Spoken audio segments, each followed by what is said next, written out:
What's up, fam? Man, I just had a time trying to get on tonight, so I deleted. If you popped on here a few seconds ago, I deleted. I'm gonna do it with my water bottle.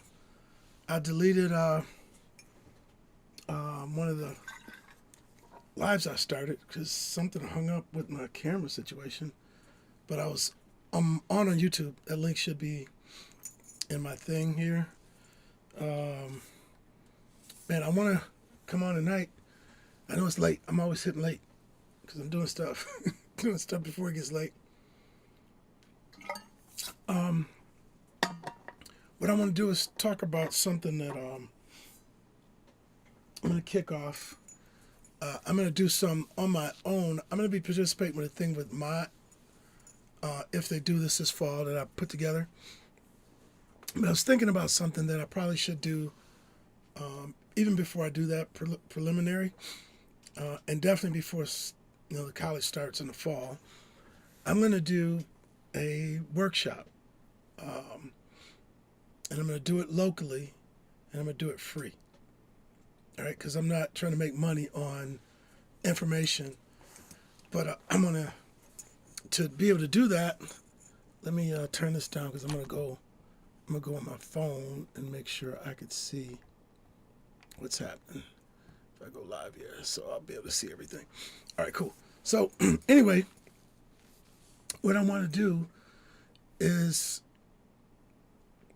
set up something to talk about the industry, the trends in the industry, as far as recording, personally recording at home, going to a studio. People have questions that have never done it, even older and younger people that want to do this that never have, as far as not just recording or having their own studio, but we're going to record. What does it entail? What's the legal entities around all of that?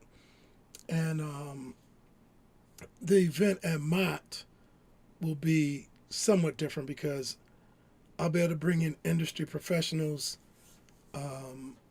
in person. What I'm going to do with this thing I'm thinking about doing is, I host a workshop and then maybe have a topic, and if I could bring somebody in electronically, which the venue that I'm talking about doing this in, I could host somebody to come in via Zoom, and we can ask questions. It'll be crystal clear and all that. Excuse me, man. And all that stuff. Need some water. But anyway, that's what I want to do. I want to come here and talk about it. I said to DM me your info. So all of your info won't be on basically my Facebook page. Also, I have an email via my website. So website email is contact2012@reflectorproductionsandrecording.com. But that's here. So if you send me email there, I can get your info, or you can say you emailed me, and you can do that on Facebook. Say I sent you an email or DM. I'll get the info so I can invite people to be a part of this. There'll be question and answer times. I'm going to reach out to some other industry professionals that are doing what I do, or people that were actually toured. And I want to make it fun. We have some icebreakers. If you don't know what icebreaker is, you'll find out if you come to one of those. It should be exciting. I'm really excited about doing it. And I've been thinking about it. And tonight, when I kind of got settled in, and I got my I got my wig split. I don't have my hat on. I got a hat over here somewhere. But my wife hooked me up. So I'm hooked up. Got my wig split. Mustache together. But anyway, thanks to my wife, Benita Seal. And also, I'm going to give her a plug right now. My wife is, babe, if you're on here, tell me, are you the director of the Boss Crown Awards? I talked about this before. They do it every fall. I think it's going to be in the first week in November, where the organization that she's a part of right now, they give away $5,000 to a for-profit and $5,000 to a nonprofit female-owned business. It can be a startup. You can be in business, but I think the crust, or whatever you want to call it, is you can't be making over $50,000 in your business right now. And that's not, you can have a job and be working on your business, but if you're already making $50,000, I don't think you're eligible to participate. But it's like a Shark Tank. Some people have already had products developed. I think this will be the third year or fourth year. It might be the fourth year. I'm trying to think of the first one, second, third. I think this will be the fourth year.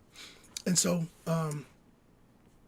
it's exciting and it's fun. So you can look at my wife's page, Benita Seal, on Facebook. You can check her out. And then she's got some, and on my page, I think I've shared some of her reels and things about the announcement. And they're actually having a speed business information type thing. It's like speed dating, but it's businesses, and you'll get down to talk. You'll be able to sit down with some industry professionals.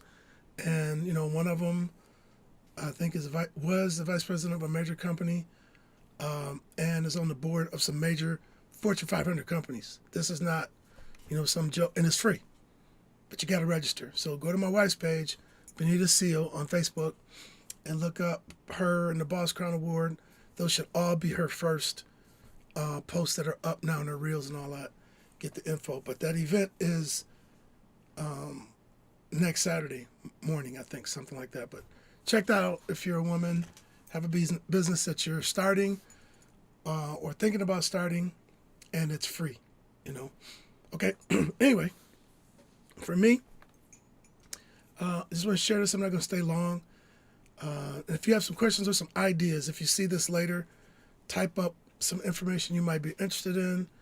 I did an hour-long live last night. It's going to be up. I think they pull your lives down on Facebook now every 30 days, but it'll be on my YouTube page.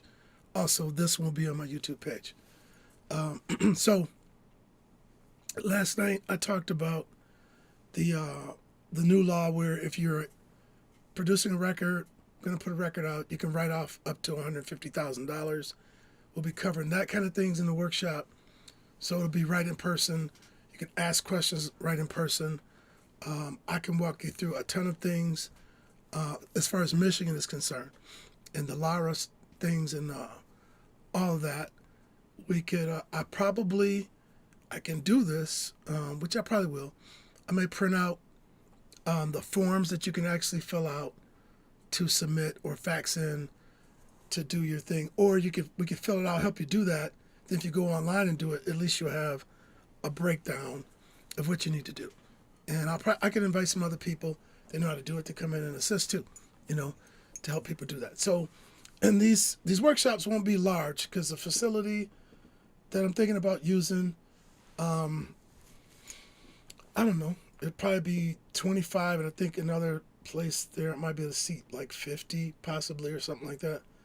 So the max is probably going to be 25 to, if I can do 50, we would do that. But I'm not going to stream it live. What I will do is have a person come in live if they're out of town, they're out of the city, out of state. If I can get some people to come on and do something for, to talk about some things about the business. I'm going to talk about musicianship, like traveling artists, traveling musicians, your LLC, your S Corp, things you ought to have set up. Oh, liability insurance. I forgot to have that. Like I have liability insurance on my equipment. Somebody, steals something. I have a fire. I have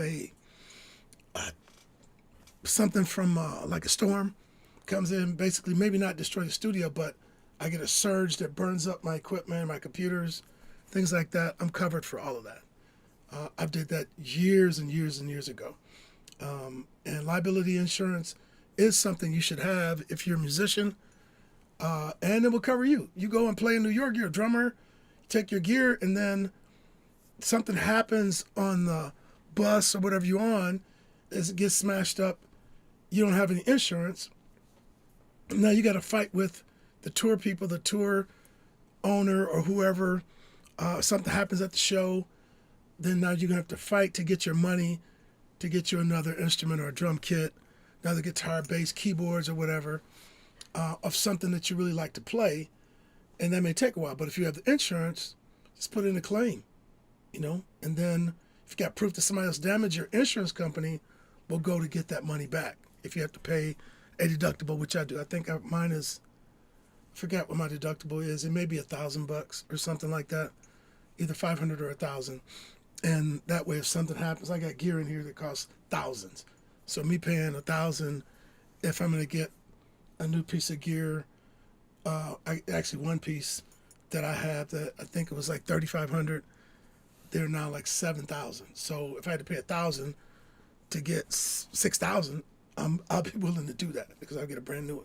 So anyway, we covered all of those things, explaining why you need it, explaining the advantages. There's no disadvantage to having liability insurance, especially if people are coming into your facility. If you got a home studio, people are coming to. If you have a facility, a separate building they're coming to, and let me tell you why, because I know this for a fact. Back in let me see, it would have been before we built our new house. So this had to be like 90, 91 or so. I don't know if my oldest daughter was born. On New Year's Eve, my wife jumped in the shower and she comes out, she said, I don't have any water pressure. So yeah, this is a good example. So what you mean you don't have any water pressure? She said, there's no water pressure. And I'm a pipe fitter. And at that time, I was still working at GM as a journeyman pipe fitter. So something told me to run downstairs. I didn't go look in the bathroom to see what was going on. I ran downstairs to check. And there was water all over the family room that I had built down there. I had finished the basement, built a studio on the other end. So I run down there, there's water. I could see it just floating on top of the carpet. So I open up the side where like laundry and washer and dryer was, and the water heater was leaking like crazy. So I ran over, shut the water off. No, it wasn't the water heater. I'm sorry. This time I had two things. The water heater, I caught that. Look, the water heater wasn't leaking. No pipes were broken. I ran in my studio, which is on the other end where the water was coming under the wall, and water on my isolation booth, water was pouring down the isolation, the acoustic stuff, like a waterfall, probably about 8 foot wide, just water running down, and you could see it. I was like, oh my gosh, I must have had a water line froze up. So I went and got a big hammer, like a 16 ounce, actually a 2-pound sledgehammer, the smaller handheld, and I busted a hole up in there. And sure enough, water's pouring in there.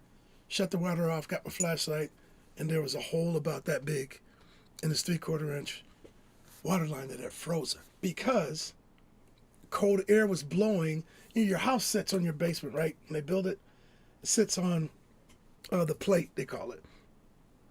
So the plate's sitting on there, which your joists sit on. There's a slight air leak gap. It wasn't this big, but probably the size of a dime. Air was leaking in there and froze that cold water line on New Year's Eve. Nothing was open. Myers, everything's closed because it's almost midnight. So, but my plant was open, and the job that I had access stuff, so I had to go get a fitting. So I shot in there, got I think I needed 3 fittings, and I was at Delphi. They're closed now, so if you want to tell them, but I didn't care. My house, I didn't have water at all. Got back, had to cut that out, fix that, and then I called Dennis and Danny Cabine, good friends of mine. Dennis was like one of my best friends, and I had cut everything. I got the plumbing fixed, but I need to move all my gear. So get all the gear out. That was over the holiday. So after the holiday, I called my insurance company because I had insurance, and I had called them out, and the guy came out to look at everything. And as soon as I take him down the basement, and he's looking around because he doesn't see any damage, and we get to the studio, because I left it like it was me putting a hole in there, the fitting repaired, and I did have a video too. I had a video that I had taken on the old VidCam thing to show. And he's looking around, and he looked in there, and he went in the isolation booth, and I was over where my equipment used to be, but we had moved it all out. And he could see that because it was staged on the other side. Basically, he was like, what is this used for? I said, this is my recording studio, Reflective Production and Recording. He said, is this commercial? I said, yes, actually a business. He was like, I shouldn't even do this claim. I shouldn't file your claim. I said, what do you mean? He was like, you can't run a commercial business without a separate policy. He said, for what you got going on here. And I was like, you kidding me? I said, nobody ever told me that, because I had talked to my insurance agent, I think he thought maybe I was just doing, having my band practice there or something. I don't know what he thought. But anyway, he said, I'm going to do it this time. He said, but you better get your insurance. Like, hey, as soon as this work is done, you get a liability policy for your business. And I did that because they do not have to pay. And if you're on here now, you can get this nugget right now. If you have a recording studio that you're making money with in your home and something gets damaged and they come out to inspect it. Now, it depends on how you got it set up. They may not look like a place that you're making money off of. But if you're honest about it, your insurance company doesn't have to cover it. And with all the things going on now all over the country with fires and hurricanes and floods and all that, they may tell you don't have the right policy. We're not going to pay for it. And then you probably have to try to fight it in court. But you don't have to prove that you're not using it commercially too. All right? And then in our salon, we had a lady that hurt her knee really bad. And hyperextended her knee, and she had to be off work for like a month. And our insurance company was able to cover her.